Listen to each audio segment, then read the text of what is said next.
जिंदगी बदलने वाली कहानी। एक बार थॉमस अपने विद्यालय से घर पहुंचे और अपने माँ को एक चिट्ठी देते हुए बोला, माँ, मैडम ने कहा है कि ये चिट्ठी सिर्फ अपनी को देना। एडिसन की माँ ने चिट्ठी खोली और पढ़ते पढ़ते रोने लगी। एडिसन ने अपनी माँ से कहा, माँ, आप रो क्यों रही है और इस चिट्ठी में क्या लिखा है? थॉमस की माँ ने कहा कि बेटा, इसमें लिखा है कि आपका बेटा पढ़ाई में बहुत समझदार है। हमारे ख्याल से यह स्कूल आपके जीनियस बच्चे के हिसाब से बहुत छोटा है और इस स्कूल में ऐसी टीचर नहीं है कि एडिसन को उसकी बुद्धिमत्ता के हिसाब से ज्ञान दे सके। कुछ वर्षों बाद एडिसन की माँ की मौत हो गई और तब तक थॉमस एडिसन बहुत बड़े वैज्ञानिक बन चुके थे। एक दिन थॉमस अपने घर पर चिट्ठी बॉक्स में पड़ी कुछ पुरानी चिट्ठियों को देख रहे थे।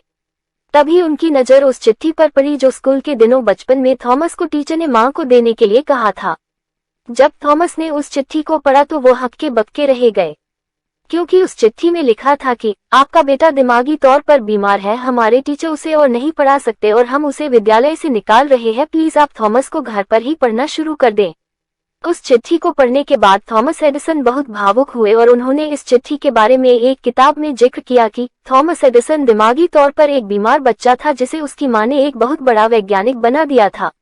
निष्कर्ष, इस सफलता की छोटी कहानी से हमें बहुत सीख मिलती है, जो हमें साफ दिखाई दे रही है कि किसी को भी उसकी कमियों के बारे में नहीं बताना चाहिए, क्योंकि जब कोई आपको आपकी कमियों लगातार बताता है तो धीरे धीरे आपका आत्मविश्वास कम होने लगता है और आप अपने अंदर की ताकत को पहचान नहीं पाते हैं, जिससे आप अपने आप पर विश्वास नहीं रखते हैं और किसी काम को पूरा करने का हौसला खो देते हैं।